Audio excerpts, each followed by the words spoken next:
శ్రోతలందరికీ నమస్కారం. కథా జగతికి స్వాగతం. వాణిశ్రీ గారు రచించిన తెగిల గాలిపటం అనే నవల ధారావాహికగా ఇప్పటి వరకు మీకు 5 భాగాలను అందించాను. ఇది చివరి భాగం. మరి కథలోకి వెళదామా? మమ్మీ సుందర్ ఇంట్లో లేరా అడిగింది అరుణ. మిల్లు దగ్గరికి వెళ్లారు చెప్పింది. మిల్లా? ఏం మిల్లు? ఆశ్చర్యంతో ప్రశ్నించింది అరుణ. Rice mill aunty. ఈ మధ్య మమ్మీ రైస్ మిల్లు కొన్నది. రైస్ మిల్లు కొన్నదా? కొనడం అంటే మమ్మీ వాళ్ళ brother rice mill, Lakshmi rice mill అని ఉంది. బ్యాంకులో లోన్ తీసుకుని పే చేయలేదని వేలం వేశారు. వేలంలో మమ్మీ కొనుక్కుంది. వేలంలో కొనుక్కుందా? ఎంత? 1,25,00,000. అన్నది అరుణ. ఆమెకి మూర్ఛ వచ్చినంత పనైంది. కనకదుర్గ హైదరాబాద్ వచ్చి హరిశ్చంద్రరావు ఇవ్వాల్సిన బాకీ వసూలు చేసుకోవటం గుర్తొచ్చింది. ఆ 2 కోట్ల చిల్లరతో భూమికను పీజీలో చేర్చడానికి ఉపయోగిస్తుందని అనుకుంది. పెంకుటిల్లు పడగొట్టి బిల్డింగ్ కట్టిస్తున్నానని అన్నది కానీ ఇంత లావిష్గా సిటీలో మాదిరి 3 అంతస్తుల బిల్డింగ్ కట్టించింది అని తెలియదు. బిల్డింగ్కి 50 లక్షలు ఖర్చయితే ఇప్పుడు ఏకంగా 1,25,00,000తో రైస్ మిల్లు కొనేసింది. అంటే ఇక కూతుర్ని పీజీలో చేర్చే ఉద్దేశం లేదా? భూమిక, పీజీలో చేరతానన్నావు, ఏమైంది? ఏమైనా ట్రై చేస్తున్నావా అడిగింది అరుణ. ఈసారి నోటిఫికేషన్స్ పబ్లిష్ అయితే ఎంట్రన్స్ రాస్తానంటీ అన్నది భూమిక. పీజీ ఎందులో చేస్తావు? కార్డియాలజీనా, గైనకాలజీనా, లేకపోతే ఇంకేదైనానా? నాకు ఏ డిపార్ట్మెంట్లో సీటు వస్తే అందులో చేస్తాను. ఇప్పుడే ఏం చెప్పలేం. కౌన్సిలర్ కోటాలో సీటు రాకపోతే మేనేజ్మెంట్ కోటాలో తీసుకోవాలంటీ. డొనేషన్ డిమాండ్ చేస్తారుగా. 2 crores వరకు పే చేయాలంటున్నారు అన్నది భూమిక. ఉన్న డబ్బంతా బిల్డింగ్ కట్టించడానికి, మిల్లు కొనడానికి సరిపోయాయి. ఇక నీకు డొనేషన్ కట్టి సీటు కొంటుందా మీ అమ్మ? ఏమో ఆంటీ. అంటే నీకు కౌన్సిలింగ్లో సీటు వస్తే పీజీలో చేర్పిస్తుంది మీ మమ్మీ, లేకపోతే లేదు. అప్పుడేం చేస్తావు అడిగింది అరుణ. భూమిక పెదవి విరిచింది. తెలీదాంటీ అన్నది. నువ్వు MBBS పూర్తి చేసి 1 year కావస్తుంది. ఎప్పుడూ గ్యాప్ రాకూడదు. అంకుల్ నీకు మంచి ఆఫర్ తెచ్చాడు. భూమిక ఆశ్చర్యంతో చూసింది. హైదరాబాద్లో పెద్ద హాస్పిటల్ అపోలో, అందులో నీకు డాక్టర్ జాబ్ చూశారు. నువ్వు అనవసరంగా పీజీ కోసం ఎదురు చూడకుండా అపోలో హాస్పిటల్లో చేరిపో. నీకు మంచి ఫ్యూచర్ ఉంటుంది. భూమిక ఆసక్తి చూపించలేదు. మమ్మీ ఇష్టం ఆంటీ అన్నది. అరుణకు చిరాకు కలిగింది. అంతా మమ్మీ ఇష్టం అంటావేమిటి భూమిక? నీకు సొంత ఐడియాలు ఏమీ ఉండవా? అమెరికాలో చదువుకొని వచ్చావు, మళ్ళీ నీ ఫ్యూచర్ నువ్వు బిల్డప్ చేసుకోవా అన్నది. నాకంత నాలెడ్జ్ లేదా ఆంటీ. అంతా మమ్మీ గైడెన్స్ ప్రకారం చేస్తాను. మమ్మీకి అంతా తెలుసు. అంతా మమ్మీ మీద డిపెండ్ అయితే ఎట్లా భూమిక? నీ ఫ్యూచర్ గురించి ఆలోచించవా? నీ ఏజ్ ఎంత ఇప్పుడు? 24 ఆంటీ. 25 ఏళ్ళు వస్తున్నాయి. నువ్వు ఇంకా పీజీ చెయ్యాలి. అందులో సీట్ వస్తుందో రాదో తెలియదు. మీ మమ్మీ డబ్బంతా బిల్డింగ్ కట్టడానికి, మిల్లు కొనడానికి ఖర్చు పెట్టింది. ఎందుకు ఇదంతా? మనం సిటీలో కదా ఉండాల్సింది. ఈ పల్లెటూళ్ళలో ఇన్వెస్ట్ చేయటం ఎందుకు? మీ మమ్మీ తన గొప్ప చూపెట్టుకోవడానికి కాకపోతే? కొంచెం ఆవేశపడింది అరుణ. అరుణ అంటూ మందలించాడు మనోహర్. భూమిక, ఇదంతా నీకు ఎందుకు చెప్తున్నాను? నీ ఫ్యూచర్ కోసం. నా ఐడియా ఏంటంటే, నువ్వు అంకుల్ చెప్పినట్లు అపోలో హాస్పిటల్లో డాక్టర్గా చేరిపో. ఈ పల్లెటూళ్ళలో ఉండి ఏం చేస్తావు? టైం వేస్ట్ కదూ. మమ్మీ జాయిన్ అవ్వమంటే ఓకే ఆంటీ. అభిరామ్ బావ గురించి నీ ఐడియా ఏమిటి అడిగింది అరుణ. అభిరామ్ బావ గుడ్ బాయ్ ఆంటీ. మేము హైదరాబాద్లో ఉన్నప్పుడు సిటీ అంతా టూర్ తిప్పాడు. అది కాదు భూమిక, అభిరాము నిన్ను లవ్ చేస్తున్నాడు. నిన్ను మ్యారేజ్ చేసుకుంటా అని పట్టుపట్టాడు. అందుకే నేను మీ అంకులు వచ్చాం. నువ్వు ఓకే అంటే మీ ఇద్దరికీ పెళ్లి చేస్తాం అన్నది అరుణ. వాటంటీ? అభిరామ్ నన్ను లవ్ చేస్తున్నాడా? నాతో ఎప్పుడు చెప్పలేదే. వాడికి మొహమాటం ఎక్కువ, అందుకే నీకు చెప్పి ఉండడు అన్నది అరుణ. భూమిక నవ్వి ఊరుకుంది. ఇంతలో ఇంటి ముందు కారు ఆగింది. గేటు చప్పుడైంది. కనకదుర్గ, సుందర్ లోపలికి వచ్చారు. మనోహర్, అరుణ మీరొచ్చారని భూమిక కాల్ చేసింది. ఏంటి అర్జెంటుగా వచ్చారు? కాల్ చేస్తే మేము ఇంటి దగ్గరే ఉండేవాళ్ళం అన్నది కనకదుర్గ. నిన్ను సర్ప్రైజ్ చేద్దామని కాల్ చేయకుండా వచ్చాం వదినా అన్నది అరుణ. అక్క, బిల్డింగ్ చూద్దామని వచ్చాం అన్నాడు మనోహర్. వదినా, కొత్త ఇల్లు కట్టావు. ఇంటికి ఆడబిడ్డ నేను. నాతో కదా పాలు పొంగించాలి. కొత్త బట్టలు పెట్టాలి, గిఫ్ట్ ఇవ్వాలి నిష్ఠూరంగా అన్నది అరుణ. అటువంటి ఫార్మాలిటీస్ నాకేం లేవు. సింపుల్గా బీదవాళ్లకి అన్నదానం చేసి వర్కర్లకి కొత్త బట్టలు పెట్టాను. ఆడబిడ్డవి, ఇంటికి వచ్చావు. తెనాల గుంటూరు వెళ్ళి షాపింగ్ చేద్దాం. నీకు నచ్చిన పట్టు చీర తీసుకుందువు గానివి. గిఫ్ట్ ఏం కావాలో అడుగు, నేను కాదంటే కదా అన్నది కనకదుర్గ. నేను వచ్చి అడిగితేనా ఇచ్చేది? బాగుంది అన్నది అరుణ. సరే వదిలే. ఎలా ఉంది బిల్డింగ్? సుందర్ అంతా దగ్గరుండి కట్టించాడు. సెలక్షన్ అంతా వాడిదే. రాజస్థాన్ నుంచి గ్రానైట్ పలకలు తెప్పించాడు. ఇంటీరియర్ ఫర్నిచర్ అంతా ముంబై నుంచి వచ్చింది. మా అన్నయ్య అమెరికాలో బిల్డింగ్స్ కట్టిస్తున్నప్పుడు వీడంతా నేర్చుకుని ఉంటాడు. బిల్డర్ కావాలనే వాడి ఐడియా. అందుకే సివిల్ ఇంజనీరింగ్లో చేరాడు అన్నది కనకదుర్గ. తర్వాత అరుణ, మనోహరు బిల్డింగ్ అంతా కలిగి తిరిగారు. బాగుంది వదిన. పైన 2 పోర్షన్లు, ఒకటి కూతురికి మరొకటి కొడుక్కి. గ్రౌండ్ ఫ్లోర్లో నువ్వు అన్నది అరుణ. ఏమో, ముందు ముందు ఎవరెక్కడుంటారో. నేను హైదరాబాద్లో, అమెరికాలో కాపురం ఉంటానని కలలో కూడా అనుకోలేదు. భూమిక పెళ్ళయ్యాక ఎక్కడ సెటిల్ అవుతుందో, సుందర్ ఎక్కడ జాబ్ చేస్తాడో ఏం చెప్పగలం అన్నది కనకదుర్గ.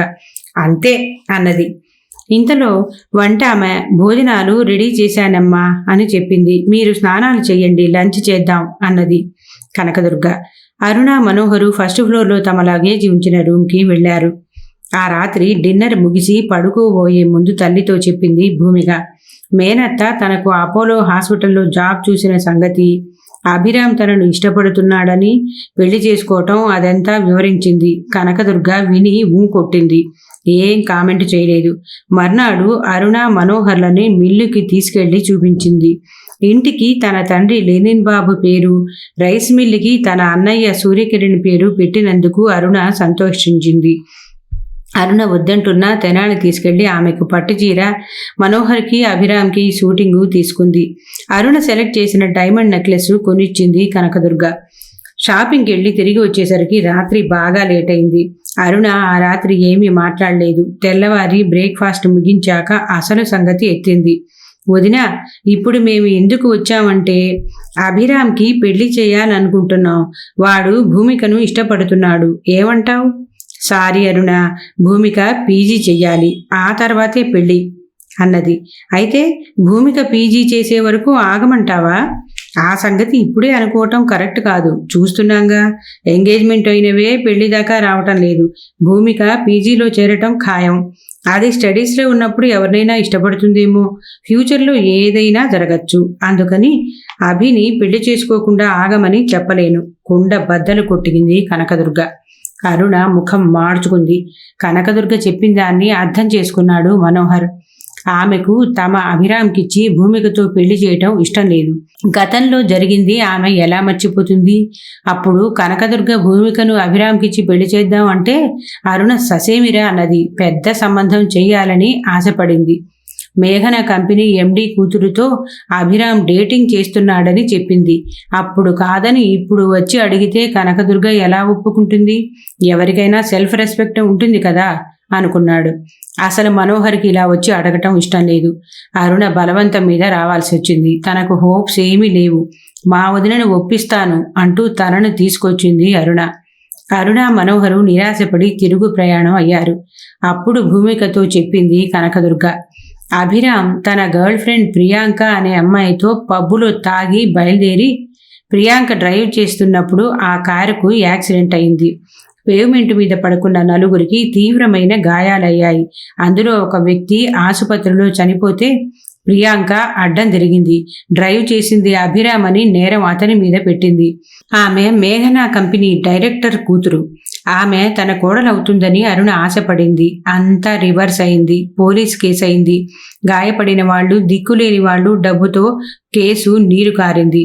ప్రియాంక, అభిరామ్లకు బ్రేకప్ అయింది. అభిరామ్ డ్రైవింగ్ లైసెన్సు క్యాన్సిల్ అయింది. కేసు నడుస్తోంది. పులి మీద పుట్రలాగా మనోహర్ లంచం తీసుకుంటూ దొరికిపోయాడు. సంపాదనకు మించి ఆస్తులు ఉన్నాయని ఇంటి మీద ఏసీబీ రైడ్స్ అయితే కరెన్సీ కట్టలు, గోల్డ్ సీజ్ చేశారు. మనోహరు సస్పెండ్ అయ్యాడు.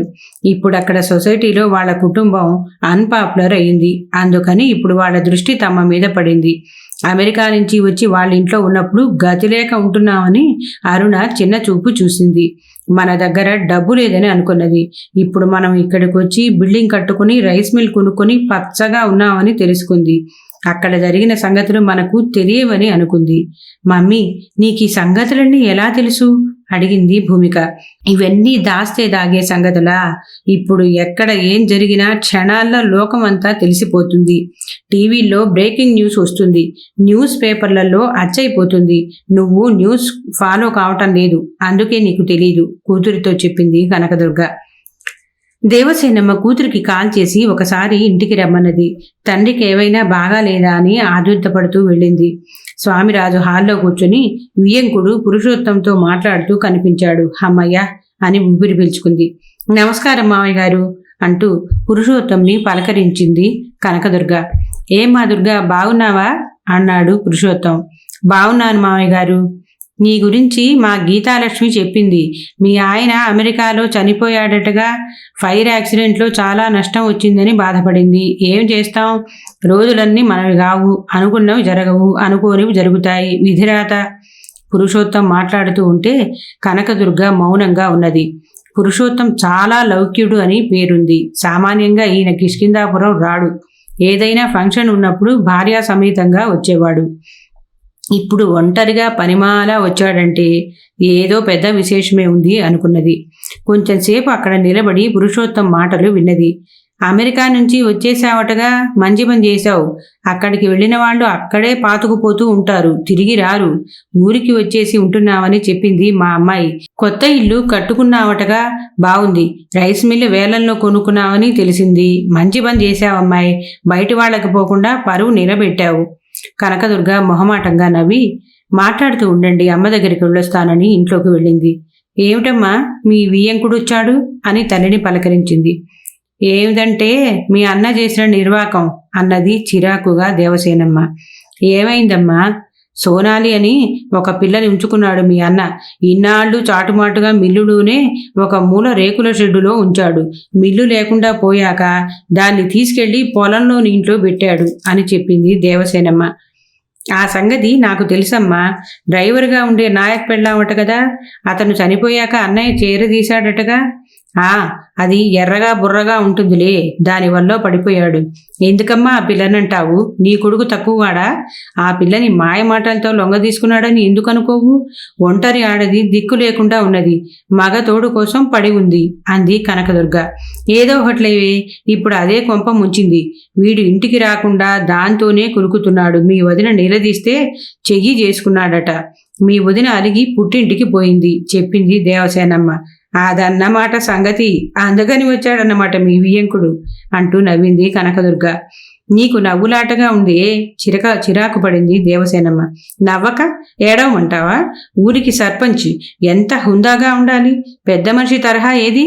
అన్ని కుర్ర చేష్టలు. ఎంజాయ్ చేయటానికి పుట్టాననుకుంటున్నాడా? బాధ్యత లేదా? ఈ వయసులో ఈ పెంట పనులేంటమ్మా నీ కొడుక్కి? ఏం చేస్తాం, మన కర్మ నెత్తి బాదుకుంది దేవసేనమ్మ. మన కర్మ కాదు, మీ కోడలు చేసుకున్న కర్మ. ఆవిడ తమ్ముడిని నేను చేసుకోలేదని కోపం, బంగారం ఇవ్వలేదని, అదని ఇదని పేచీ పెట్టుకుని వేరు కాపురం పెట్టింది. అదే మన ఇంట్లో ఉంటే అన్నయ్య ఇట్లా బరి తెగించేవాడా? పెద్ద ఆయనంటే భయంతో అదుపులో ఉండేవాడు. ఇప్పుడు చెప్పేవాళ్ళు లేక బ్రెస్టు పట్టిపోయాడు కోపంతో చెప్పింది కనకదుర్గ. దేవసేనమ్మ ఏం మాట్లాడలేదు. ఇప్పుడేమిటి, ఎందుకు వచ్చాడమ్మా ఆయన అడిగింది కనకదుర్గ. కోడలు ఇక్కడికి రానంటున్నదట. అక్కడే కొడుకుల్ని పెట్టుకుని ఉంటుందట. ఉండమను. 2 మనవళ్ళని అక్కడ నేనే చదివిస్తున్నాను. ఇప్పుడు కూతురు కూడా వచ్చింది. వీళ్ళందరినీ నేనెక్కడ పోషించను? పిల్లల కాలేజీ ఫీజులకి కూడా సరిగా డబ్బు పంపడు. అటు పొలం పనులు చేయుడు, కౌలుకిచ్చాడు. రైతుల దగ్గర వసూలు చేసిన డబ్బంతా జల్సాలకి తగలేస్తున్నాడు. ఇలా అయితే ఎలా? అందుకే పొలం కూతురి పేరు మీద రాసి ఇవ్వమంటున్నాడు చెప్పింది దేవసేనమ్మ. ఏంటోనమ్మా, ఈ వయసులో నాన్నకి మనశ్శాంతి లేకుండా పోయింది, కర్మ అన్నది కనకదుర్గ. ఇప్పుడు ఏం చెయ్యాలి వాపోయింది దేవసేనమ్మ. ఏం చెయ్యొద్దు. నాన్న ఉన్నంతకాలం పొలం ఆయన పేరుతోనే ఉంటుంది. తర్వాతైనా అన్నయ్య వదినలకి రాసివ్వద్దు. పిల్లల పేరుతో రాస్తే భద్రంగా ఉంటుంది. అన్నయ్య పేరుతో రాస్తే అమ్ముకుంటాడు అన్నది కనకదుర్గ. మధ్యాహ్నం భోజనాలు చేసిన తర్వాత పురుషోత్తం నిద్రపోతున్నాడు. ఆ సమయంలో తండ్రికి చెప్పింది కనకదుర్గ. నాన్న, మీ వియ్యంకుడి మాట విని వదిన పేరుతో పొలం రాయొద్దు. నీ తదనంతరం పిల్లలకు చెందేటట్టు వీలునామా రాయి. మరి నీ సంగతి ఏంటమ్మా? సగం ఆస్తి నీకివ్వాలిగా అన్నాడు స్వామిరాజు. పొలం అమ్మమని అన్నయ్య కూర్చుంటే ఆ మాట అన్నాను, అందుకే తగ్గాడు. అడ్డుపడింది పొలం అమ్మకుండా ఉండటానికి. పొలం నాకు అవసరం లేదు, మనవళ్లకే రాసివు అన్నది కనకదుర్గ. నాకు కూడా అదే అనిపిస్తున్నది. ఇంతకాలం పోనీలే అని ఊరుకున్నాను. పొలం కౌలు తీసుకుంటుంటే పోన్లే అనుకున్నాను. ఇక ముందు రైతులకు చెప్తా, పొలం కౌలు నాకు తెచ్చి ఇవ్వాల్సిందే కోపంగా చెప్పాడు స్వామిరాజు. తర్వాత వియ్యంగుడికి అదే మాట చెప్పాడు. చేసేదేం లేక పురుషోత్తం తిరుగు ప్రయాణం అయ్యాడు. నాన్న, నువ్వు ఇంట్లోనే ఎందుకు కూర్చుంటున్నావు? రేపటి నుంచి రైస్ మిల్లుకి వచ్చి కూర్చో. ఏదో ఒక వ్యాపకం ఉంటేనే ఆరోగ్యం. నీకేం కాలేదు. వయసు గురించిన ఆలోచన వద్దు. రోజు పొద్దున్నే నీ కోసం కారు పంపిస్తాను, సరేనా అన్నది కనకదుర్గ తండ్రితో. సరేనమ్మా, నాకు ఇంట్లోనే ఉంటే లేనిపోని ఆలోచనలు వస్తున్నాయి. మీ అన్న సంగతి దిగులుగా ఉంది. వాడెందుకు ఇలా తయారయ్యాడో అర్థం కావటం లేదు వాపోయాడు స్వామిరాజు. హోదా అడిగాడని సర్పంచి పదవి కట్టబెట్టావు. బెల్లం చుట్టూ ఈగలు చీమలు చేరినట్టు పనిపాట లేని వాళ్ళంతా చేరారు. లేనిపోని వ్యసనాలు తగిలించుకున్నాడు. వేరు కాపురం పెట్టించటం చేటు తెచ్చింది. అడిగేవాళ్లు లేనప్పుడు ఇలాగే జరుగుతుంది. వదినకిప్పుడు తెలిసొచ్చి ఉంటుంది. ఇంట్లోనే కాపురం ఉండుంటే ఇట్లా జరిగేదా? అనుభవం అయితే గాని తత్వం బోధపడదంటారు అన్నది కనకదుర్గ. స్వామిరాజు తల ఊపాడు. అమరావతిలోని వేలూరు ఇన్స్టిట్యూట్ ఆఫ్ టెక్నాలజీలో అడ్మిషన్స్కి ఎగ్జామ్స్ జరుగుతున్నాయని తెలిసి సుందర్ రాశాడు. ఇప్పుడంతా ఐటీ, ట్రిపుల్ ఐ, మెకానికల్ వంటి కోర్సులకు డిమాండ్ ఉంది. పిల్లలంతా అందులోనే చేరుతున్నారు. సివిల్ ఇంజనీరింగ్కి డిమాండు లేదు. సుందర్కి సివిల్ ఇంజనీరింగ్లో సీట్ వచ్చింది. అది డీమ్డ్ యూనివర్సిటీ. సుందర్ ఎన్ఆర్ఐ అని, అమెరికాలో ఇంజనీరింగ్ ఫస్ట్ ఇయర్ చదివాడని ఇక్కడ సెకండ్ ఇయర్లో అడ్మిషన్ ఇచ్చారు. ఇక సుందర్ అక్కడి హాస్టల్లో చేరుతున్నాడు. ఇంతకాలం రైస్ మిల్లులో కాలక్షేపం చేశాడు. సుందర్ బదులుగా ఇక నారాయణ స్వామిరాజు రైస్ మిల్లుకి వెళ్ళి అజమాయిషీ చేస్తున్నాడు. ఆ రోజు సుందర్ని హాస్టల్లో అడ్మిట్ చేయడానికి కారులో అమరావతి బయలుదేరారు. కనకదుర్గ కారు డ్రైవ్ చేస్తూ ఉన్నది. బ్యాక్ సీట్లో భూమిక, సుందర్ కబుర్లు చెప్పుకుంటూ ఉన్నారు. మంగళగిరి టౌన్లోకి ఎంటర్ అవుతూ ఉండగా రాంగ్ రూట్లో వచ్చిన లారీ కారుని గుద్దింది. కారు రోడ్డు పక్కకి పడిపోయింది. లారీ డ్రైవర్ దిగి పారిపోయాడు. భూమిక, సుందర్ సేఫ్. కనకదుర్గ కాలు డ్యామేజ్ అయింది. కొందరు కార్లు ఆపి వచ్చి సహాయపడ్డారు. దగ్గరలోనే ఉన్న అమరావతి మల్టీ స్పెషాలిటీ హాస్పిటల్లో స్పృహ తప్పి ఉన్న కనకదుర్గను చేర్చారు. ట్రీట్మెంట్ మొదలుపెట్టారు డాక్టర్లు. మల్టిపుల్ ఫ్రాక్చర్స్ అయ్యాయి ఎడమ కాలుకి అని ఎక్స్రేలో కనిపించాయి.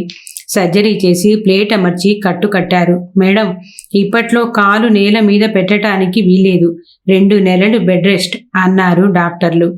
భూమిక తల్లి దగ్గరే ఉండి చూసుకుంటున్నది. సుందర్, నువ్విక్కడ ఉండి చేసేది ఏమీ లేదు. భూమికి ఉంటుంది కదా, నువ్వు కాలేజీకి వెళ్ళి హాస్టల్లో జాయిన్ అయిపో అన్నది కనకదుర్గ. భూమిక సుందర్తో పాటు వెళ్ళి హాస్టల్లో జాయిన్ చేసి వచ్చింది. కారు డ్యామేజ్ అయింది. రిపేర్కి మంగళగిరిలో గ్యారేజీకి పంపించారు. యాక్సిడెంట్ జరిగిందని తెలిసి స్వామిరాజు, దేవసేనమ్మ అమరావతి హాస్పిటల్కు వచ్చారు. ఇలా జరిగింది ఏమిటమ్మా అని విచారించారు. Rice mill manager Ayodhya Ramayya కూడా వారి వెంట వచ్చి పరామర్శించాడు. Junior college principal Usha Kiranmayi వచ్చింది. త్వరగా కోలుకొని కిష్కింధాపురం రావాలని కోరుకున్నారు.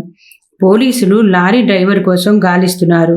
ఆ లారీ ఓనర్ కరీం గుడివాడలో ట్రాన్స్పోర్ట్ బిజినెస్లో ఉన్నాడు. డ్రైవర్ పేరు కొండలరావు. గుంటూరు మిర్చియార్డ్ నుంచి కాకినాడకి లోడ్ తీసుకెళ్తున్నాడు. ఈ యాక్సిడెంట్ యాదృచ్ఛికంగా జరిగిందా, లేకపోతే ఇందులో ఏదైనా కుట్రకోణం దాగి ఉందా అని పోలీసులు ఇన్వెస్టిగేషన్ చేస్తున్నారు. కొండలరావు పరారీలో ఉన్నాడు. లారీ రాంగ్ రూట్లో వచ్చి కారుకి యాక్సిడెంట్ చేయటం అనుమానాలకి తావిస్తోంది. మీకు ఎవరి మీదనైనా అనుమానం ఉందా? మీకు శత్రువులు ఎవరైనా ఉన్నారా అని పోలీసులు కనకదుర్గను ప్రశ్నించారు. నాకెవ్వరి మీద అనుమానం లేదు. నాకు శత్రువులు ఎవరూ లేరు. నేను అమెరికా నుంచి వచ్చిన ఎన్ఆర్ఐని. మా స్వగ్రామం కిష్కింధాపురం. ప్రస్తుతం అక్కడ నివాసం ఉంటున్నాను. నా కొడుకు సుందర్ని విట్టిలో చేర్పించడానికి బయలుదేరి వస్తూ ఉంటే ఈ దుర్ఘటన జరిగింది. యాక్సిడెంట్లో గాయాల పాలైన కనకదుర్గ అమరావతి మల్టీ స్పెషాలిటీ హాస్పిటల్లో ట్రీట్మెంట్లో ఉన్నది. విజిటర్స్ అవర్లో ఆమెను పరామర్శించడానికి ఎవరో ఒకరు వస్తూనే ఉన్నారు. వీటిలో చేరిన సుందరం ఆదివారం నాడు హాస్పిటల్కి వచ్చి తల్లిని పరామర్శించాడు. మమ్మీ, ఇదంతా నా వల్ల జరిగింది కదా అని గిల్టీ ఫీలింగ్గా ఉంది. సారీ మమ్మీ అని కళ్ళ నీళ్లు పెట్టుకున్నాడు. Don't be silly. నీ వల్ల జరగటం ఏమిట్రా? ట్రాష్. జరిగేది జరుగుతుంది, ఎవ్వరూ ఆపలేరు. ఈ యాక్సిడెంట్ జరగాల్సి ఉంటే మన ఊళ్ళో కూడా జరిగి ఉండొచ్చు. జరిగిపోయిన దాన్ని గురించి మనసులో పెట్టుకోకూడదు. జరిగిన దాన్ని వెనక్కి తీసుకోలేనప్పుడు విచారించటం ఎందుకు? మర్చిపోవాలి. జరగాల్సిన దాని మీద దృష్టి పెట్టాలి. నువ్వు ఇప్పుడు స్టడీస్లో ఉన్నావు, దాని మీద కాన్సన్ట్రేషన్ చెయ్యి అని కనకదుర్గ హితవు చెప్పింది. భూమిక కూడా తమ్ముణ్ణి కోపడింది. కాలిఫోర్నియా ఫారెస్ట్లో కాచిచ్చు రేగింది. అంతకుముందు ఎన్నోసార్లు కాచిచ్చు రేగి అడవి తగలబడింది, ఆర్పటం జరిగింది. ఈసారి ఆ మంటలు లాస్ ఏంజల్స్ సిటీని తాకటం ఏమిటి? సిటీలో బిల్డింగులు తగలబడటం, జనం చచ్చిపోవటం ఏమిటి? ఎవరు కారణం? టింబర్ డిపోలో 100 కోట్ల వుడ్డు తగలబడిపోవటంతోనే కదా డాడీకి హార్ట్అటాక్ వచ్చి చనిపోయింది. ఎవరు కారణం అంటే ఏం చెప్తాం? అలా జరగాల్సి ఉంది మమ్మీ చెప్పినట్లు. నువ్వు ఈ యాక్సిడెంట్ వల్ల నీ వల్ల జరిగిపోయిందని ఫీల్ అవ్వాక, నీ కాన్సన్ట్రేషన్ అంతా స్టడీస్ మీదే ఉండాలి. సరే అక్క అన్నాడు సుందర్. కనకదుర్గ కాలికి ఫ్రాక్చర్స్కి సర్జరీ జరిగింది. ప్లేట్ వేశారు. అయితే మడమ దగ్గర స్వెల్లింగ్ వచ్చింది. అక్కడ మాంసం కుళ్ళితే అదంతా తీసేశారు. ప్లాస్టిక్ సర్జరీ చేయాల్సి వచ్చింది. ఆమె శరీరంలో నుంచి కొంత మాంసం, చర్మం తీసి ప్లాస్టిక్ సర్జరీ చేశారు. అందువల్ల హాస్పిటల్లోనే ఎక్కువ రోజులు ఉండాల్సి వచ్చింది. ఒకరోజు చెకింగ్కి ఆమెకు సర్జరీ చేసిన సీనియర్ డాక్టర్ సంఘవేశ్వర్ వచ్చాడు. అతను ఆర్థోపెడిక్ సర్జన్. కనకదుర్గకు సర్జరీ చేసింది అతనే. అప్పుడు బెడ్ దగ్గర ఉన్న భూమికను చూశాడు. ఎవరమ్మా నువ్వు అని ప్రశ్నించాడు. నేను భూమిక. పేషెంట్ కనకదుర్గ మమ్మీ అన్నది. ఏ ఊరు మీది అని కనకదుర్గను ప్రశ్నించాడు. ఆమె తమ గురించి చెప్పింది. మీ గురించి ఎందుకు అడుగుతున్నానంటే, నేను తెనాలిలో ఇంటర్ చదువుతున్నప్పుడు నా క్లాస్మేట్ సూర్యం ఉండేవాడు. క్లాస్లో క్లాస్మేట్, హాస్టల్లో రూమ్మేట్. భూమిక అచ్చుగుద్దినట్టు సూర్యం మాదిరిగా ఉంది. అదే ముఖం, అవే కళ్ళు. ఎగ్జైట్ అయ్యాడు సంగమేశ్వర్. నా హస్బెండ్ పేరు సూర్యకిరణ్. మాది సంగం జాగర్లముడి. సూర్యం నేను హాస్టల్లో ఉండి చదువుకున్నాం. ఇంటర్ తర్వాత విడిపోయాం. నేను గుంటూరు మెడికల్ కాలేజీలో చేరి MBBS చదివాను. తర్వాత MS చేశాను. ఇక తర్వాత నాకు సూర్యం కలవలేదు చెప్పాడు సంగమేశ్వర్. వాళ్ళ డాడీ లెనిన్ బాబు అండి. అప్పట్లో ఇస్కస్ అని ఒక ఆర్గనైజేషన్ ఉండేది. Indo Soviet Russia friendship organization. దాని ద్వారా వెంకయ్య గారని MLA కిరణ్ని రష్యా పంపించారు. అక్కడ ఇంజనీరింగ్ చదివారు. తర్వాత ఇరిగేషన్ డిపార్ట్మెంట్లో జూనియర్ ఇంజనీర్గా చేరారు. కానీ పాలిటిక్స్తో అడ్జస్ట్ కాలేక రిజైన్ చేశారు. హైదరాబాద్లో మేఘనా కన్స్ట్రక్షన్ కంపెనీలో సైట్ ఇంజనీర్గా చేరారు. నెక్స్ట్ అమెరికా వెళ్లారు. లాస్ ఏంజల్స్లో సివిల్ కాంట్రాక్టర్గా సెటిల్ అయ్యారు. లాస్ట్ ఇయర్ జరిగిన ఫైర్ యాక్సిడెంట్లో ప్రాపర్టీస్ అన్నీ కాలిపోవటంతో షాక్ తిన్నారు. హార్ట్అటాక్తో చనిపోయారు. మేము అక్కడ ఉండలేక ఇండియా వచ్చేసాం చెప్పింది కనకదుర్గ. వెరీ సాడ్, అన్ఫార్చునేట్ అని డాక్టర్ సంగమేశ్వర్ విచారం వ్యక్తం చేశాడు. అతను భూమిక MBBS చేసిందని తెలిసి చాలా సంతోషించాడు. ఆ కెలామిటీ జరగకపోయి ఉంటే లాస్ ఏంజల్స్లోనే PG చేసి ఉండేదానివి అన్నాడు. అవునంకుల్, మమ్మీ చాలా డిస్టర్బ్ అయింది. అక్కడ ఎవరున్నారు మాకు? ఇండియాలో అంతా ఉన్నారు అని ఇక్కడికి వచ్చేసాం. నో రిగ్రెట్స్, వీఆర్ హ్యాపీ అన్నది భూమిక. నెక్స్ట్ ఏంటి భూమిక? ఇక్కడ PG చేస్తావా అడిగాడు. Yes uncle, entrance exams notifications కోసం వెయిటింగ్ అన్నది. అమరావతి మెడికల్ కాలేజీలోనే PG కూడా ఉందమ్మా. ఈ హాస్పిటల్ కాంపౌండ్లోనే నడుస్తున్నది. అంకుల్, ఎంట్రన్స్ ఎగ్జామ్స్ ఎప్పుడు కండక్ట్ చేస్తున్నారు? ఐ విల్ అటెండ్ అన్నది భూమిక ఉత్సాహంగా. ఈసారి PGకి ఎంట్రన్స్ కండక్ట్ చేయరనుకుంటాను. ఈ అకాడమిక్ ఇయర్తో PG సెంటర్ క్లోజ్ చేస్తారు అన్నాడు డాక్టర్. అయ్యో అన్నది భూమిక. డాక్టరు భూమికల సంభాషణ వింటున్న కనకదుర్గ ప్రశ్నించింది. డాక్టర్ గారు, ఎందుకలా క్లోజ్ చేయాలనుకుంటున్నారు? మేనేజ్మెంట్లో తేడాలు వచ్చాయమ్మా. 10 ఏళ్ల క్రితం 4 కలిసి ఇక్కడ మెడికల్ కాలేజీ హాస్పిటల్ స్టార్ట్ చేశారు. బాగానే నడుస్తున్నది. అయితే main partner doctor Ashwini Kumar, ఆయన గుంటూరు మెడికల్ కాలేజీ ప్రిన్సిపాల్గా చేసి రిటైర్ అయ్యారు. ఆయనే ఈ అమరావతి మెడికల్ కాలేజీ ఫౌండర్. ఆయనకి 4 కొడుకులు, అంతా డాక్టర్లే. అయితే అంతా అమెరికాలో హాస్పిటల్స్ స్టార్ట్ చేసి సెటిల్ అయిపోయారు. వాషింగ్టన్ డీసీలో ఉంటున్నారు. అశ్విని కుమార్ ఒక్కడే గుంటూరులో ఉన్నారు. ఆయనకి ఇప్పుడు 55 ఏళ్లు దాటాయి. వైఫ్ చనిపోయింది. లోన్లీగా ఫీల్ అవుతున్నాడు. ఆయన కొడుకులు ఆయన్ని అమెరికా వచ్చేయమని గొడవ చేస్తున్నారు. ఈయన వెళ్ళిపోవాలని డిసైడ్ అయ్యారు. అమరావతి మెడికల్ కాలేజీ, అమరావతి హాస్పిటల్స్లో సగం వాటాలు ఆయనవే. అవి అమ్మేసి అమెరికా వెళ్ళిపోవాలని చూస్తున్నారు. మిగిలిన 3 పార్ట్నర్స్ని తన వాటా తీసుకుని డబ్బు ఇచ్చేయమని అడుగుతున్నారు. అయితే వాళ్ళెవ్వరూ సుముఖంగా లేరు. ఎందుకంటే అంత ఇన్వెస్ట్మెంట్కి తగిన లాభాలు ఈ ఫీల్డ్లో రావు. అశ్విని కుమార్ వాటా అనుకునే బిగ్ ఫిష్ కోసం వెయిట్ చేస్తున్నారు అన్నాడు. అశ్విని కుమార్కి తన భాగం అమ్మేసి వెళ్లాలనే ఆలోచన ఎందుకు? తను కావాలంటే కొడుకుల దగ్గరికి అమెరికా వెళ్ళిపోయి ఉండొచ్చు. ఇక్కడ మెడికల్ కాలేజీ, హాస్పిటల్ ఎక్కడికి పోతాయి అన్నది. ఇప్పుడు మెడికల్ కాలేజీ, హాస్పిటల్ మేనేజ్మెంట్ మొత్తం అంతా ఆయనే చూసుకుంటున్నాడు. తన తర్వాత ఎవరికో మేనేజ్మెంట్ వదిలేసి వెళ్ళటం అతనికి ఇష్టం లేదు. తనలా ఎఫిషియెంట్గా రన్ చేస్తారని ఆయనకి నమ్మకం లేదు.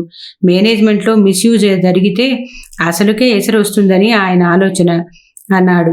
ఆయన ఎవరిని నమ్మడన్నమాట అన్నది కనకదుర్గ. ఆయన స్టాండ్ కరెక్టే. ఇప్పుడు ఎథిక్స్ లేవు. ఛాన్స్ దొరికితే ఇంట్లో వాళ్ళని కూడా మోసం చేస్తున్నారు. అవసరం అనుకుంటే మర్డర్స్ చేయిస్తున్నారు. ఆస్తి తగాదాల్లో ఎన్నెన్ని మోసాలు, ఎన్ని నేరాలు, ఘోరాలు జరుగుతున్నాయో చూస్తున్నాం కదా. కొడుకు తండ్రిని చంపుతాడు, భర్తని భార్య చంపుతుంది, తమ్ముడి అన్నని, అన్న తమ్ముడిని చంపుకుంటున్నారు. ధన పిశాచం పట్టుకుంది జనాన్ని. ఆస్తులు, డబ్బు విషయంలో నమ్మకానికి తావు లేదు. నిర్మోహమాటంగా ఉంటారు కొందరు. వారిని తప్పు పట్టలేం చెప్పాడు. మీరనేది నిజమే అన్నది కనకదుర్గ. మేనేజ్మెంట్లో ఈ గొడవలు లేకుండా ఉంటే భూమికకి పీజీలో సీటు ఇప్పించేవాణ్ణి. ఇక్కడ ఛాన్స్ లేనప్పుడు ఎక్కడైనా సరే చూడండి, డొనేషన్ ఇద్దాం అన్నది కనకదుర్గ. పీజీ సీట్లు చాలా తక్కువండి, 2 కోట్లు అడుగుతున్నారు. అయినా పర్వాలేదండి. సంగమేశ్వర్ కనకదుర్గ వైపు ఆశ్చర్యంగా చూశాడు. ఓకేనండి, ట్రై చేస్తాను. నా ఫ్రెండ్ కూతురు భూమిక, నేను ఫేవర్ చేస్తాను, తప్పకుండా గైడ్ చేస్తాను. పీజీ సీట్లకి ఇంత డిమాండ్ ఉంటే వీళ్ళు కంటిన్యూ చేయకుండా క్లోజ్ చేయాలని అనుకోవటం ఎందుకండి? మెయింటెనెన్స్ చేయటం కూడా కష్టమే. ఎక్స్పర్ట్ ప్రొఫెసర్లు ఉండాలి. ఇప్పుడు దొరకటం లేదు కూడా. హైయెస్ట్ శాలరీస్ పే చేయాలి. మెడికల్ కాలేజీలను మెయింటెనెన్స్ చాలా కష్టం. కాలేజీకి అటాచ్మెంట్గా హాస్పిటల్ కూడా నడపాలి. అక్కడ డాక్టర్స్ ఉండాలి. కొన్ని మెడికల్ కాలేజీలు ఎఫిలియేషన్ కోసం నానా తంటాలు పడుతూ ఉంటాయి.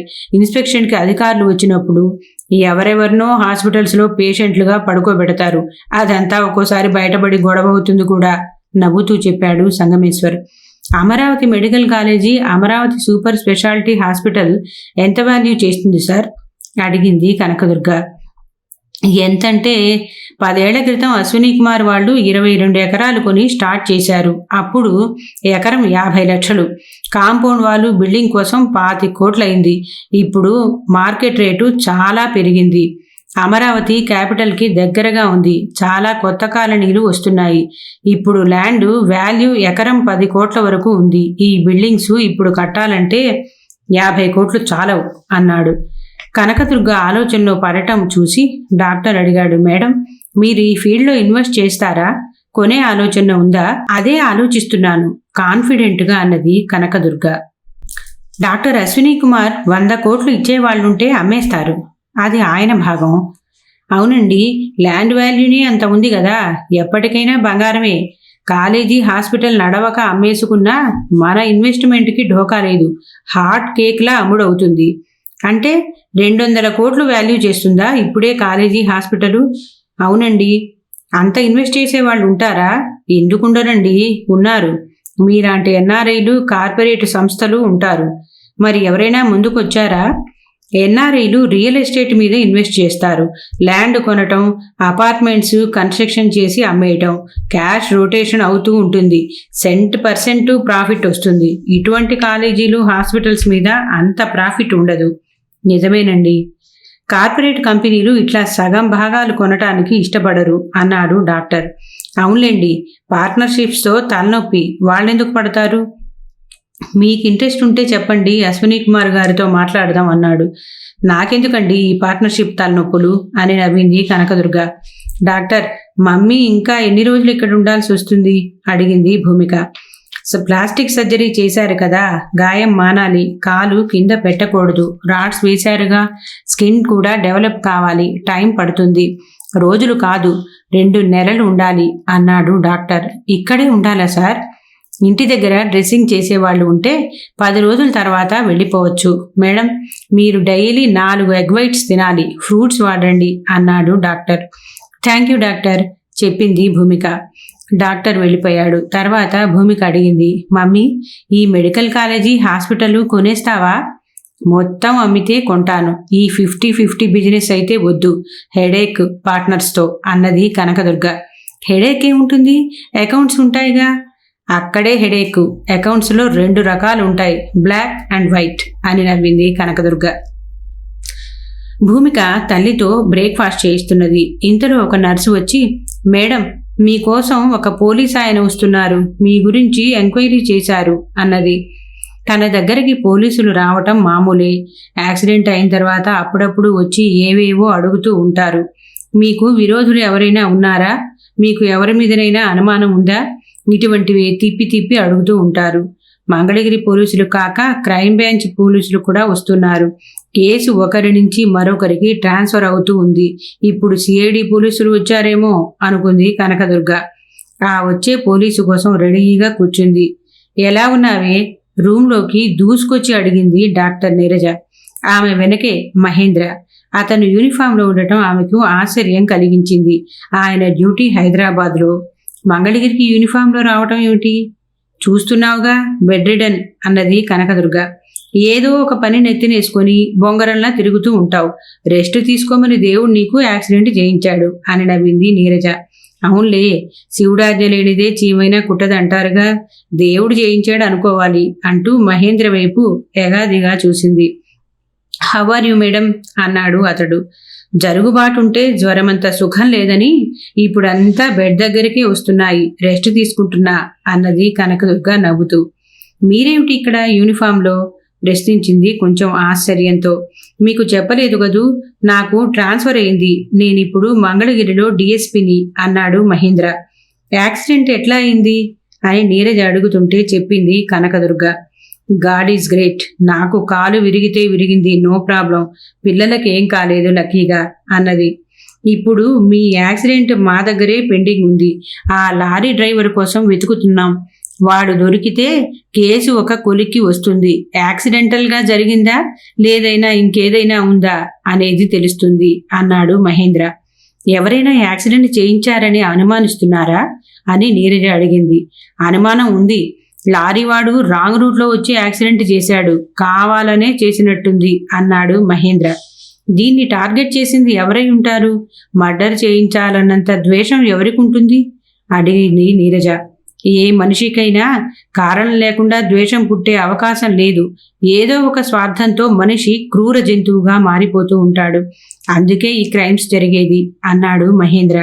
ఏమిటే దుర్గా, నువ్వు మనవులోనే సెటిల్ అయిపోతావా, రైస్ మిల్ కొన్నావటగా అడిగింది నీరజ. అదొక విచిత్రమైన పరిస్థితుల్లో కొనాల్సి వచ్చింది. ఊళ్ళో ఎప్పటికైనా ఒక ఇల్లుండాలని కట్టించాను, ఎవరూ లేనప్పుడు ఎందుకు, అమ్మేయవచ్చుగా. 10 సెంట్లు ల్యాండ్ అంటే కిరణ్ అసలు ఒప్పుకోలేదు. పుట్టి పెరిగిన ఊళ్ళో ఇల్లు ఉండాలి అన్నాడు. నిజమే కదా, మీరైనా అక్కడ ఇల్లు ఉండబట్టే సంక్రాంతికైనా వెళ్తున్నారు, లేకపోతే ఏముంటుంది? అవునే, ఊరికి వెళ్ళినప్పుడు చిన్ననాడు గడిపిన రోజులన్నీ గుర్తొచ్చాయి, అమ్మ ఊళ్ళో ఉన్నట్టుంటుంది అన్నది నీరజ. ఊళ్ళో ఇల్లు కట్టించానని అక్కడ సెటిల్ అవ్వటం ఏమీ లేదు, పిల్లలు అక్కడ ఎందుకుంటారు? సుందర్ని ఇక్కడే వీటిలో చేర్చాను, ఇక భూమికను పీజీలో చేర్చాలి. మమ్మీ, ఆంటీకి చెప్పనా అన్నది భూమిక నవ్వుతూ. ఏ సంగతే అడిగింది కనకదుర్గ కూతుర్ని. మెడికల్ కాలేజీ అమ్మకానికి వచ్చిన సంగతి. మెడికల్ కాలేజీ అమ్మకానికి రావడం ఏమిటే దుర్గా అడిగింది నీరజ. డాక్టర్ సంగమేశ్వర్ చెప్పిన వివరాలు నీరజకు చెప్పింది కనకదుర్గ. అయితే నువ్వు కొనేస్తావా ఏమిటే ఆశ్చర్యం ప్రకటించింది నీరజ. మొత్తం డీల్ కుదిరితే కొనేస్తాను, అందులో పార్ట్నర్షిప్స్ అంటే కుదరదు, అదంతా హెడేక్, కీచులాటలు అన్నది కనకదుర్గ. నోరు తెరిచి చూస్తోంది నీరజ. భర్త వైపు చూస్తూ ఉంటే మహేంద్ర భుజాలు ఎగరేశాడు. ఎందుకే అంత ఆశ్చర్యపోతున్నారు? ఏదో ఒక బిల్డింగ్ కొంటున్నంత ఈజీగా మెడికల్ కాలేజీ కొనేయటం గురించా? నిజానికి లాస్ ఏంజల్స్లో ఫైర్ యాక్సిడెంట్ జరిగినా మాకు లాస్ ఏమీ జరగలేదు. ఇల్లు సేఫ్గానే ఉంది. టింబర్ గోడౌను, సిమెంట్ షెడ్లు, ఆఫీసు తగలబడ్డాయి. అయితే ఇన్సూరెన్స్ వచ్చింది జరిగిన డ్యామేజీకి. సూర్యకిరణ్ లైఫ్ ఇన్సూరెన్స్ కూడా వచ్చింది. అంతవరకు రియల్ ఎస్టేట్లో సంపాదించిన సేవింగ్స్ ఉన్నాయి. డీల్ కుదిరితే మెడికల్ కాలేజీ కొంటాను. వెరీ గుడ్ దుర్గా, నువ్వు ఏదో ఒకటి చేస్తూ ఉంటావు. నీ యాటిట్యూడ్ నాకు నచ్చుతుంది, మెచ్చుకుంది నీరజ. నా జీవితంలోకి ఆశాకిరణంలా దూసుకొచ్చిన కిరణ్ లేడు, ఇక తిరిగి రాడు. అమెరికాలో దారి మూసుకుపోయింది. విచారించి లాభం ఏముంది? ఇంకొక దారి వెతుక్కోవాలి కదా. మనం తీసుకునే ప్రతి నిర్ణయం కొందరి జీవితాన్ని ప్రభావితం చేస్తుంది. నిజమేనే, యు ఆర్ జీనియస్. అంత లేదులే, కిరణ్ని పోగొట్టుకుని అంతులేని వేదన అనుభవించాను. ఆ అధ్యాయం ముగిసింది. పిల్లలతో బయలుదేరి ఇక్కడికి వచ్చాను, కొత్త ప్రపంచంలోకి, కొత్త జీవితానికి అన్నది కనకదుర్గ ఉద్వేగంతో. మెడికల్ కాలేజీ కొంటావు సరే, నువ్వు మెయింటైన్ చేయగలవా? దానికి అటాచ్మెంట్ హాస్పిటల్ కూడా రన్ చేయాలిగా.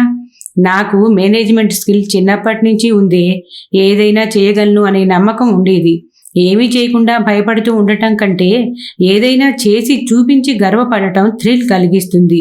రోజులు రొటీన్గా యంత్రంలా గడిపితే ఏముంది? మనది గానుగెద్దు జీవితం అవుతుంది. ఏదో ఒకటి చెయ్యాలి, థ్రిల్ అనుభవించాలి. నీ ఫిలాసఫీ బాగుందే. ఫిలాసఫీ అని కాదు, జీవితం చిన్నది. బతికినంత కాలం ఏదో ఒకటి చేస్తూ ఆస్వాదించాలి.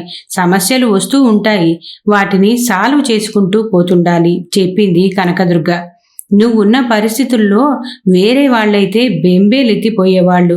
నువ్వు స్ట్రాంగ్గా నిలబడ్డావు, పోరాటం చేస్తున్నావు. యు ఆర్ గ్రేట్ అన్నది నీరజ. మరి ఎంత పొగడకే. జీవితం ఉన్నదే జీవించటానికి. జీవితాన్ని అర్థం చేసుకుని జీవించటమే జీవిత గమనం అన్నది కనకదుర్గ. నిజమే దుర్గగారు, ఎవరైనా ప్రతి విషయానికి బెంబేలెత్తిపోయి దిగులు పట్టడం వల్ల ఉపయోగం ఉండడు. అది పిరికి వాళ్ల లక్షణం అన్నాడు మహేంద్ర. నీరజ, నువ్వు మంగళగిరికి మకా మారుస్తావా? మీ వారికి ఇక్కడ ఇబ్బందిగా ఉండదు అడిగింది కనకదుర్గ. నువ్వు మెడికల్ కాలేజీ హాస్పిటల్ కొనేసేయి, నేను మీ హాస్పిటల్లో డాక్టర్గా చేరతాను, ఓకేనా అన్నది నీరజ నవ్వుతూ. అందరూ గలగలా నవ్వారు. కొంచెంసేపు కూర్చొని కబుర్లు చెప్పుకున్న తర్వాత నీరజ, మహేంద్ర సెలవు తీసుకుని బయలుదేరారు. భూమిక వాళ్ళని కారు వరకు సాగనంపి వీడ్కోలు పలికింది. డిఎస్పీ మహేంద్ర పోలీస్ స్టేషన్కి రావటంతో కంగారు పడ్డాడు ఇన్స్పెక్టర్ జగదీష్. లోపలికి రాగానే ఇన్స్పెక్టర్ జగదీష్, ఎస్ఐ డేవిడ్ రాజు, పోలీస్ కానిస్టేబుల్స్ సెల్యూట్ చేశారు. కాల్ చేస్తే తనే వెళ్ళేవాడు. ఆయన ఎందుకు వచ్చాడు? ఏదో ఇంపార్టెంట్ కేసు ఉందా అని ఆలోచనలో పడ్డాడు Jagadish. Jagadish, 10 days back Skoda కారుకి యాక్సిడెంట్ జరిగింది. లారీ డ్రైవర్ పరారీలో ఉన్నాడన్నావు, దొరికాడా అడిగాడు మహేంద్ర. వాడిది Gudivada sir. Lorry owner Karim. వాడికి గ్యారేజ్ కూడా ఉంది.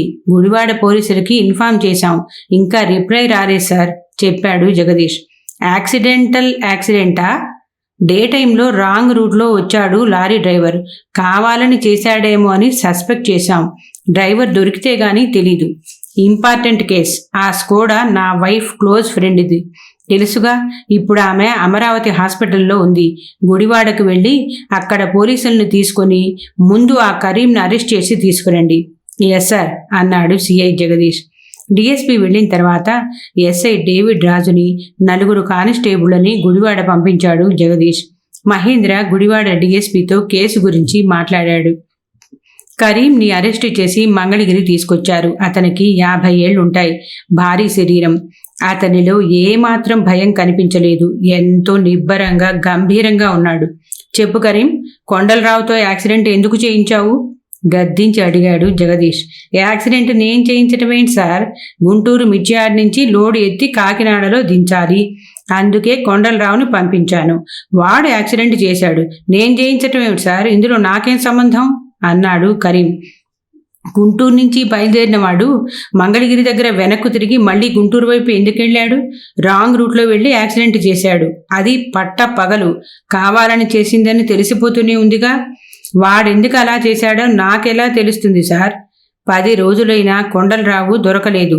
మామూలుగా అయితే యాక్సిడెంట్ చేసిన వాడు స్టేషన్కి వచ్చి సరెండర్ అవుతాడు, లేదా ఓనర్ దగ్గరికి వెళ్ళి జరిగింది చెప్పుకుంటాడు. కేసు అయితే బెయిల్ తెచ్చుకుంటాడు.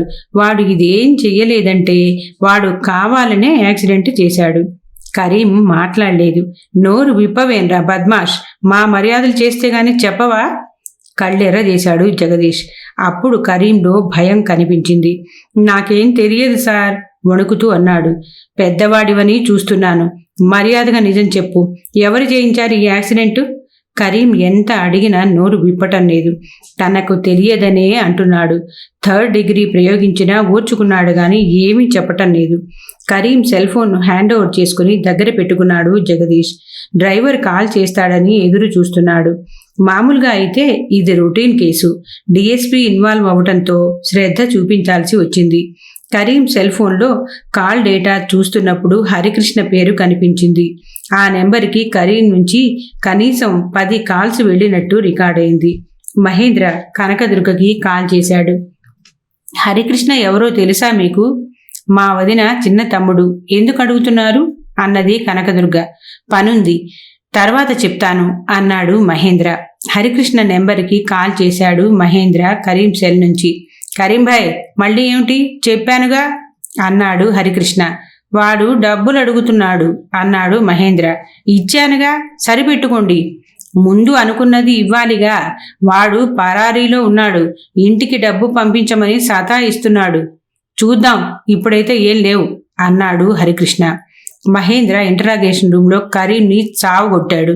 హరికృష్ణ ఎవడ్రా, వాడితో డీలేమిటి? గద్దించాడు మహేంద్ర. కరీం వణుకుతున్నాడు హరికృష్ణ పేరు వినగానే. ఇంతలో కరీం సెల్ ఫోన్కి కొండలరావు నుంచి కాల్ వచ్చింది.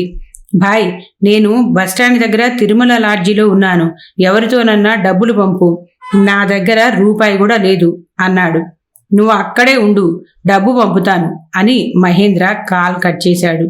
తిరుమల లాడ్జిలో కొండలరావు కరీం పంపించే డబ్బు కోసం ఎదురు చూస్తున్నాడు. ఇంతలో పోలీసులు వచ్చి కొండలరావును పట్టుకుని పోలీస్ వ్యాను ఎక్కించారు. కొండలరావు షాక్ తిన్నాడు. మంగళగిరి పోలీస్ స్టేషన్లో కొండలరావు కరీంలు ఇంటరాగేషన్ రూమ్లో పోలీసు మర్యాదలు పొందుతున్నారు. అరే కరీం, చెప్పరా, హరికృష్ణతో డీలేమిటి? నువ్వెందుకు డబ్బు ఇవ్వమని ఫోన్ చేస్తున్నావు? రాంగ్ రూట్లో వెళ్ళి కారుకి యాక్సిడెంట్ ఎందుకు చేశావురా కొండలరావు? ఒళ్ళంతా పచ్చడయ్యాక నోరు విప్పారు ఇద్దరు. కరీం, హరికృష్ణ ఒకే పార్టీలో ఉంటున్నారు. హరికృష్ణ మచిలీపట్నంలో పార్టీ లీడర్. పార్టీ కోసం ఫుల్ టైము పనిచేస్తూ ఉంటాడు. సెటిల్మెంట్లు చేస్తూ ఉంటాడు. స్కోడా కారుకి యాక్సిడెంట్ చేస్తే 2 లక్షలు ఇస్తానని కరీంతో డీల్ కుదుర్చుకున్నాడు. కరీం అందుకు కొండలరావుని వినియోగించాడు. అయితే హరికృష్ణ అడ్వాన్స్గా ఇచ్చిన 25,000తో సరిపెట్టుకోమని అడ్డం తిరిగాడు. కారులో ఉన్న 3 స్పాట్ డెడ్ అయితే 2 లక్షలు ఇచ్చేవాడిని, ఇప్పుడు ఏం జరగలేదు కదా అంటున్నాడు. చిక్కుముడి విడిపోయింది. హరికృష్ణ తన బావ రాజమోహనరావు తరపున కనకదుర్గ ఫ్యామిలీని మర్డర్ చేయించాలని కుట్ర పన్నాడు. కనకదుర్గ ఇప్పుడు రాజమోహన్ రావుకి అడ్డుగా ఉంది. ఆస్తిలో సగం రాసివ్వమని డిమాండ్ చేస్తున్నది. ఆమె ఉండగా తండ్రి ఆస్తి రాసివ్వడు. ఆయన పోయినా కనకదుర్గ ఆస్తి కోసం కోర్టుకు వెళుతుంది. ఆమెను అడ్డు తొలగించుకుంటే కానీ రాజమోహన్ రావుకి ఆస్తి దక్కదు. యాక్సిడెంట్ చేసి హత్య చేయాలని ప్రయత్నించిన కొండలరావు మీద, హత్య చేయించాలని కుట్ర పన్నిన హరికృష్ణ, రాజమోహన్ రావుల మీద పోలీసు కేసులు నమోదయ్యాయి. ఇప్పుడు 3 జైల్లో ఉన్నారు. కనకదుర్గ మళ్లీ నేల మీద కాలు పెట్టిన నడవటానికి 4 నెలలు పట్టింది. డాక్టర్ సంగమేశ్వర్ కనకదుర్గని కలుసుకున్నాడు. Amaravati medical college, Amaravati super speciality hospital dispose చేయడానికి డాక్టర్ అశ్విని కుమార్తో పాటు మిగిలిన 3 పార్ట్నర్స్ ఒప్పుకున్నారు. కనకదుర్గతో డీల్ కుదిరింది. 200 కోట్లతో కనకదుర్గకు Amaravati medical college, Amaravati super speciality hospital దక్కాయి. భూమికకి పీజీ సీటు సమస్య తీరిపోయింది. అమరావతి మెడికల్ కాలేజీ ఇప్పుడు వాళ్ళ స్వంతం కదా. ఇప్పుడు కిష్కిందాపురంలో కనకదుర్గ పేరు మారు మోగిపోతోంది. కనకదుర్గ మన ఊరికి కీర్తి తీసుకొచ్చింది. నారాయణ స్వామిరాజు, దేవసేనమ్మ ఎంత అదృష్టవంతులో, గొప్ప కూతుర్ని కన్నారు. స్వామిరాజు దేవసేనమ్మలకు మోదం ఖేదం ఒకేసారి కలిగింది. అప్పుడు కూతురు కనకదుర్గ ఇంట్లో నుంచి వెళ్ళిపోయి పరువు ప్రతిష్టలకి భంగం కలిగించిందనుకుంటే తిరిగి వచ్చి అంతులేని కీర్తి ప్రతిష్టలు తెచ్చిపెట్టింది. తమ ఊరికే గర్వకారణంగా నిలిచింది. కుటుంబ గౌరవం కాపాడి కీర్తి ప్రతిష్టలు తేవాల్సిన రాజమోహన్ రావు వ్యసనాలతో పతనమై తోడబుట్టిన చెల్లెలి కుటుంబాన్ని హత్య చేయించడానికి ప్రయత్నించాడన్న ఆరోపణతో జైలు పాలయ్యాడు. మాయని మచ్చ తెచ్చాడు. నారాయణస్వామి దేవసేనమ్మ దంపతులకు ఒక కంట్లో ఆనంద భాష్పాలు, మరొక కంట్లో రక్తం కారుతున్నాయి. ఇప్పటి వరకు మీరు వాణిశ్రీ గారు రచించిన తెగిన గాలిపటం అనే నవల ధారావాహికగా ఈరోజు భాగంగా చివరి భాగం విన్నారు. ఈ రోజుతో నవల పూర్తయిపోయింది. మరి మీకు ఈ నవల నచ్చినట్లయితే లైక్ చేయండి, షేర్ చేయండి, కామెంట్ చేయండి. అలాగే తప్పకుండా సబ్స్క్రైబ్ చేస్తారు కదూ. మరి ఉంటానండి. నమస్కారం. మీ భాగవతుల పద్మ.